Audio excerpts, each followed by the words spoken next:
All right, welcome back to Into Market Day Report. I am Scott Shelley, otherwise known as the Cow Guy. Nobody on the roads today, folks. It was a nice drive in.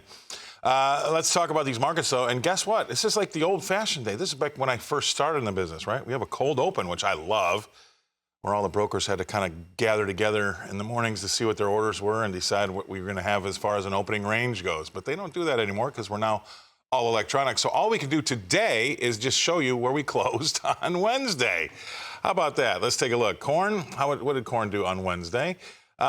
We closed that SEP contract down 2.5 cents to 405.5, and we had the new crop D's down a penny and 3/4 to 419.5. Soybeans, let's go there. They were up. They had a decent day, 7.5 cents better in the August. 11.57 3/4 is last there, and in November up 8.5 cents to 11.21.5. How about the wheat? Chicago wheat. That was down 7 cents on Wednesday. September traded at 5.74, at least that's where it closed. And we had a March board down 5.5 cents to 6.18 1/4. We move over to the hard red wheat in Kansas City. Let's take a look at that SEP board there, down 8 3/4 cents to 5.83.5. Seems like I was just doing this. I don't even know did we even have the 4th of July? How about this? March down 6 3/4 cents to 6.15 1/4. Spring wheat in Minneapolis, that was also down about 8 to 9.5 cents, so 8 1/4 cents lower in the SEP to 6.22 3/4. All the March is off 8.5 cents to 6.56.5. And then finally, let's go to the cotton. We'll get to our guest analyst. Cotton, that was down. That's the new crop D's, down 71 points to 71.65. Let's get to our guest analyst. It's Brian Hoops, Midwest Market Solutions. Brian, we did have a little bit of news here this morning. Number one was non-farm payrolls, a little bit better than expected. But we also had some export sales. Maybe you can give us those. Yeah, good morning. We did have those sales, no private sales this morning. We had a private sale on Wednesday when we talked. That gave us a rally in that soybean market. This morning, this corn sales for the old crop category, it's a 12-week low, only about 14 million bushels. New crop was about 12.3. So when you add them together, it's not too bad, but we do expect those old crop sales to continue to be disappointing throughout the rest of the summer. This safrinha corn crop that Brazil is harvesting is going to be larger than expected, probably 100 million tons, and that is going to significantly cut into U.S. exports. And that'll keep our sales pace very slow. The soybeans this morning were 8.4 for old and about 5.5 for new crop. And that's, that old crop is still far and away easily what we need to reach the USDA forecast, what they put out there. This will allow us to do that. And the sales haven't really slowed down over the last several weeks. And wheat sales were very strong, 29.6 million bushels. So I would say if you're looking at reasons to open one way or the other, I think the good weather that we were looking at, over the 4th of July holiday going into this weekend and next week puts pressure against corn and soybeans, and those stronger exports maybe give us a little bit of a bounce in the wheat market to start the morning. So that's my guess. Yeah, I mean, the wheat sales were good. Here's where I'm disappointed, though. You'd think that we'd have better sales in corn with the price it's at. I mean, at some point in time, we got to be competitive. But you're right. I suppose that the crop down south is much bigger, and maybe there's some political ramifications to be had there too. But we've seen such a degradation in just regular old flat price that it's disappointing that we can't sell more. Yeah, well, you're absolutely right. It's disappointing we're not selling at these price levels. So what's the job of the market? Well, it's a job is to find that price level. All right, looks like we might have just lost him there. He's probably off having some fun somewhere, fun and exciting. But why don't we go over and say, Brian was just talking about these export sales. I mean, we just can't get them. I mean, we had a good one for wheat this morning.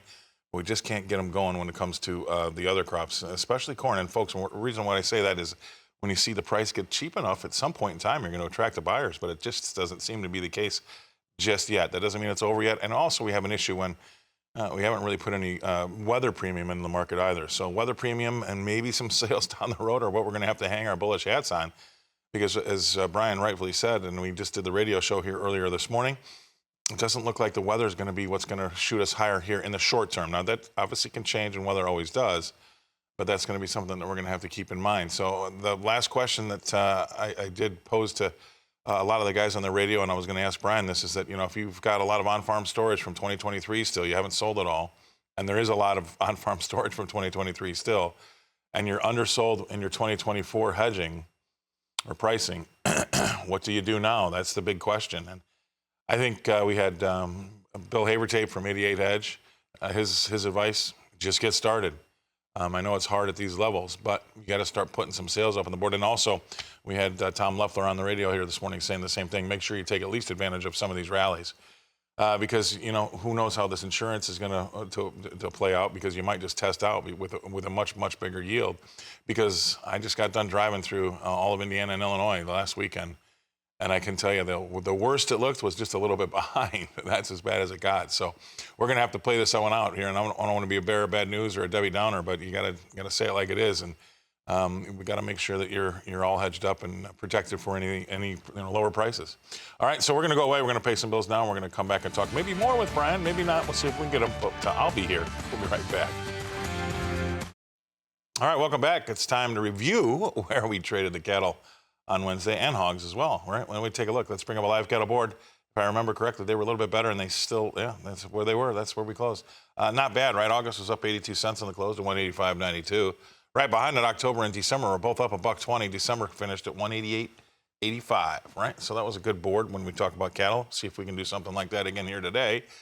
And feeder's also strong. August closed up $2.27 to 263.37. You can go out, say, to even the November up at $2.05 there to 263.32. All right, we'll take that as well. And let's finally look at lean hogs. What's happening with lean hogs? Well, we had a mixed board all day. August was up just a nickel though, 89.82. And as you go out the deferred, and I look at it's hard. I don't want to make something out of nothing, right? Because there is nothing really here.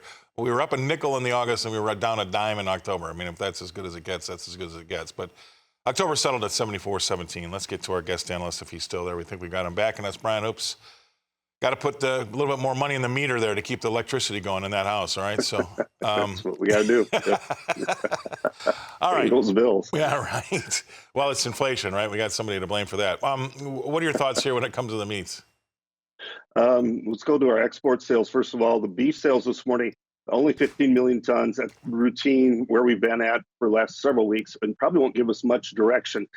We did have a very strong close in the futures. The calls this morning are going to say, 15, 20 better, kind of a follow through type buying with ideas that cash trade that will have to develop today is going to be at higher money. So we're looking for that cash trade to develop stronger money than compared to a week ago. And then there's a concern, do we go back to a full kill schedule for next week? And does that start to hurt our cutout values? And does that weigh into the cash market, especially as we get past this holiday type of demand? So, strength in here probably meant to be hedged and sold. If you're a producer, make sure you have some opportunities to lock in profits. The hog exports this morning were at market near high, and that should give us a little bit of a bounce on the opening. It was, as you said, a real dull day on Wednesday.